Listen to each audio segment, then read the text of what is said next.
नमस्कार दोस्तों, GK Sansar SSC MT special top GK में आप सभी का स्वागत है। इस वीडियो के अंदर हम सब टॉप जीके कवर करने वाले हैं जो कि आपके आगामी एसएससी एमटी के साथ साथ विभिन्न परीक्षाओं के लिए महत्वपूर्ण होगा।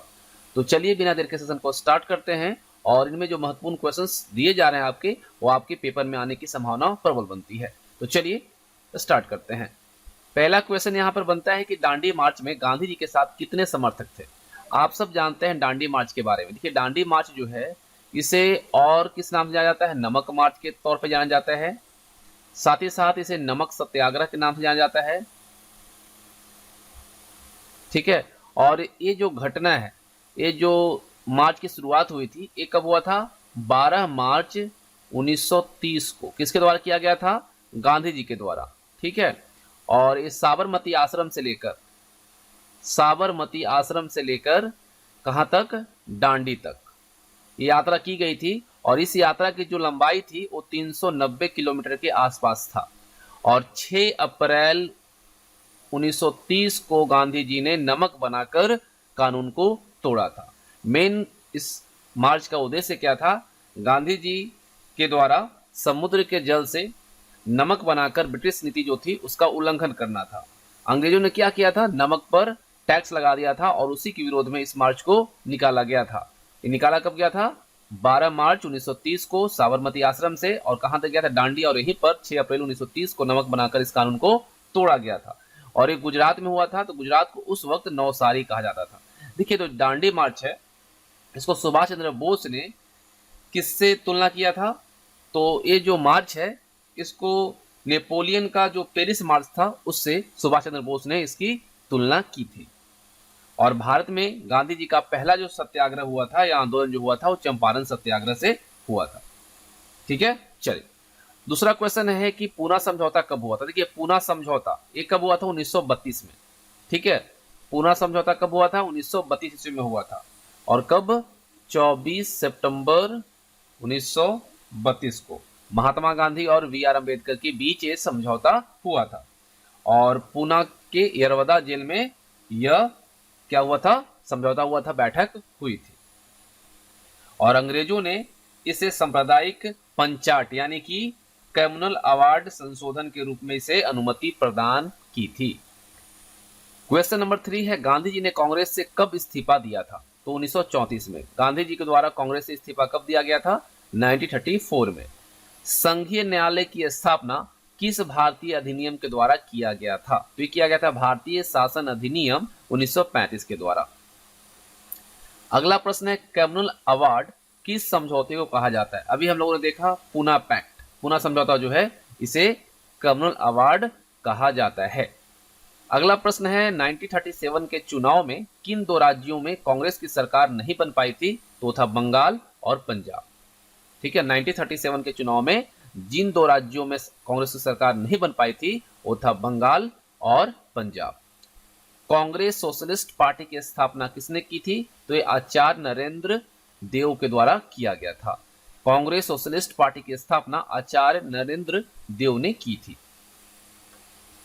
अगला प्रश्न है, द्वितीय गोलमेज सम्मेलन कब प्रारंभ हुआ था? तो देखिए, काफी इंपॉर्टेंट है, इससे अक्सर क्वेश्चन आपके पूछ ले जाते हैं।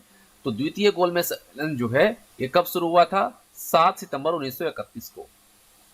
देखिए, गोलमेज सम्मेलन जो है, अगर यहाँ पे हम देखें तो पहला गोलमेज सम्मेलन जो हुआ था ये हुआ था 12 नवंबर 1930 से लेकर आपका 19 जनवरी 1931 तक, पहला। दूसरा अगर हम बात करें, दूसरा गोलमेज सम्मेलन यानी राउंड टेबल कॉन्फ्रेंस की बात करें तो ये हुआ था 7 सितंबर से लेकर कब तक? 1 दिसंबर 1931 तक। 7 सितंबर 1931 से लेकर 1 दिसंबर 1931 तक दूसरा राउंड टेबल कॉन्फ्रेंस यानी कि गोलमेज सम्मेलन हुआ था। और तीसरा जो गोलमेज सम्मेलन हुआ था ये हुआ था आपका 17 नवंबर 1932 से आपका लेकर 24 दिसंबर 1932 तक। अब यहाँ पे जो चीजों को याद रखना है कि पहला जो गोलमेज सम्मेलन हुआ था इसमें 89 प्रतिनिधियों ने भाग लिया था। पहला में 89 प्रतिनिधि ने भाग लिया था और दूसरे में 31 प्रतिनिधि ने भाग लिया था। और महात्मा गांधी जो थे वह कांग्रेस के प्रतिनिधि के रूप में मात्र दूसरे गोलमेज सम्मेलन में भाग लिया था। और इनके साथ जो भारतीय महिला का प्रतिनिधि के रूप में जो शामिल हुई थी वो हुई थी सरोजनी नायडू। कई दफा क्वेश्चंस को पूछा गया है कि महात्मा गांधी जो गोलमेज सम्मेलन में शामिल होने इंग्लैंड गए थे वो कौन से जहाज से गए थे। तो याद रखिएगा, भाग लेने जो जहाज से गए थे उस जहाज का नाम था SS राजपूताना, और उसी जहाज से इंग्लैंड गए थे महात्मा गांधी। और डॉक्टर VR अम्बेडकर एकमात्र ऐसे व्यक्ति थे जिन्होंने तीनों गोलमेज सम्मेलन में भाग लिया था। तो इस चीज को याद रखिएगा, मोस्ट इंपॉर्टेंट है। अगला प्रश्न है कि कांग्रेस के किस अधिवेशन में राष्ट्रीय योजना समिति का गठन किया गया। तो ये था 1938 का कांग्रेस अधिवेशन। व्यक्तिगत सत्याग्रह किसने शुरू किया था? विनोबा भावे ने। याद रखिएगा, विनोबा भावे के द्वारा व्यक्तिगत सत्याग्रह शुरू किया गया था। आजाद हिंद फौज के किन किन नेताओं पर लाल किला में मुकदमा चलाया गया? तो वह थे शाहनवाज खां, गुरदयाल सिंह ढिल्लों और प्रेम सहगल। इन तीनों पर क्या किया गया था? मुकदमा चलाया गया था। कहां पे? लाल किला में। अगला प्रश्न है, शिमला सम्मेलन किस वायसराय के कार्यकाल में बुलाया गया था? देखिए, दो चीजों को याद रखिएगा, शिमला समझौता है तो यहाँ पे शिमला सम्मेलन की बात हुई है, तो किस वायसराय के कार्यकाल में बुलाया गया था? तो लॉर्ड वेवेल के कार्यकाल में बुलाया गया था। अगर हम यहाँ पे शिमला समझौता की बात करें तो देखिए, शिमला समझौता जो है ये आपका कब हुआ था? 25 जून 1945, ठीक है। इससे 14 जुलाई 1945 तक ये चला था और ये वायसरीगल लॉज में सम्मेलन हुआ था।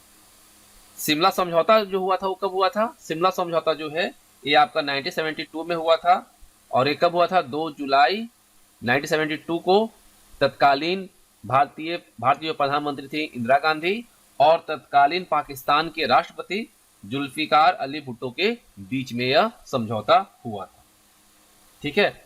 वहीं कई दफा पूछा जाता है गांधी इरविन समझौता, तो ये कब हुआ था? 5 मार्च 1931 को, और एक राजनीतिक समझौता था, ठीक है।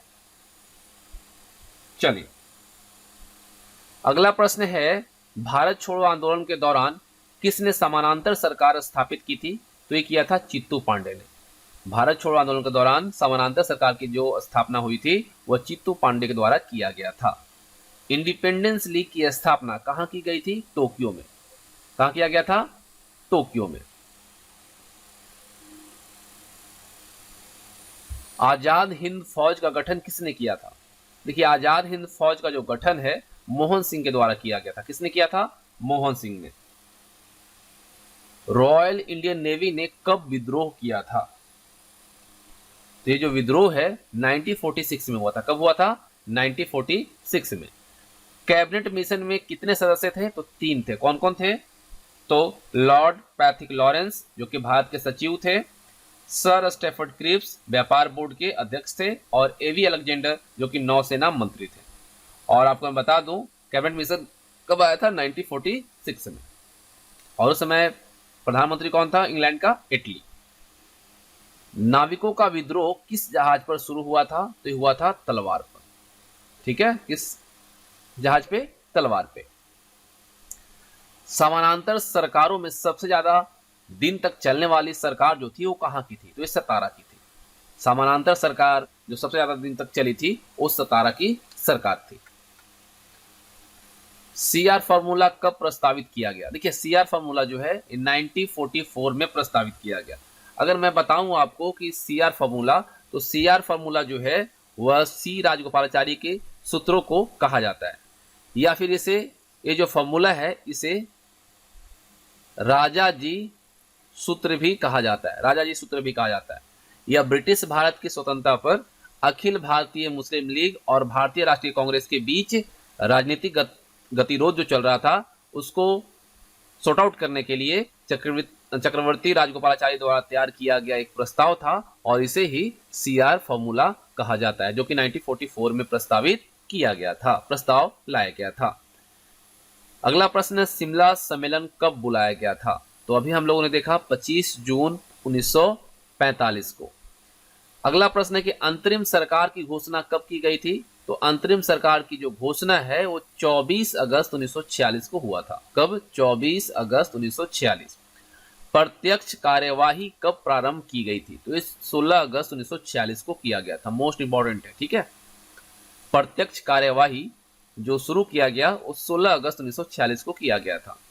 भारत की स्वतंत्रता की घोषणा कब की गई थी? 20 फरवरी 1947। ये भी मोस्ट इंपॉर्टेंट, याद रखिएगा। आप सब जानते हैं कि भारत को आजादी कब मिली?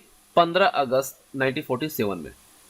हमारा भारत जो है गणतंत्र कब हुआ? 26 जनवरी, जब हमारा संविधान लागू हुआ 1950 में। लेकिन हमारे देश की स्वतंत्रता की घोषणा जो की गई थी वह कब किया गया था? 20 फरवरी 1947 को। किस देशी रियासत में जनमत संग्रह कराया गया था? तो जो रियासत था वो था जूनागढ़। अब देखिए, ये आपके लिए काफी लॉलीपॉप प्रश्न है, लेकिन इसको कई दफा पूछा जा चुका है कि स्वतंत्र भारत का प्रथम भारतीय गवर्नर जनरल कौन था। देखिए, अगर यहाँ पे सिर्फ पूछता कि भारत का प्रथम गवर्नर जनरल कौन था स्वतंत्र भारत का, तो यहाँ पे हो जाता लॉर्ड माउंटबेटन। लेकिन यहाँ पे क्या पूछा है? भारतीय गवर्नर जनरल, तो सी राजगोपालाचारी थे, और अंतिम भी सी राजगोपालाचारी ही थे। स्वतंत्र भारत का प्रथम भारतीय गवर्नर जनरल सी राजगोपालाचारी, और स्वतंत्र भारत का अंतिम गवर्नर जनरल भी सी राजगोपालाचारी ही थे। ठीक है, दोनों चीजों को आपको याद रखना है। अब देखिए, अगला प्रश्न है कि भारतीय स्वतंत्रता की घोषणा किस ब्रिटिश प्रधानमंत्री ने किया था? तो ये किया था किसने? इटली ने। याद रखना है, भारत की आजादी की जो घोषणा है वह किस ब्रिटिश प्रधानमंत्री ने किया था? इटली ने किया था। तो ये सभी इंपॉर्टेंट क्वेश्चंस थे, और उम्मीद करता हूं आप सबको पसंद आए होंगे और आपके एग्जाम में आपको इससे हेल्प भी मिलेंगे। तो अगर आपने सेशन को एंजॉय किया है तो वीडियो को लाइक और अपने फ्रेंड के साथ शेयर करेंगे, और कोई भी आपको सुझाव देना हो तो कमेंट बॉक्स में जरूर दीजिएगा। Thanks for watching. जय हिंद, जय भारत।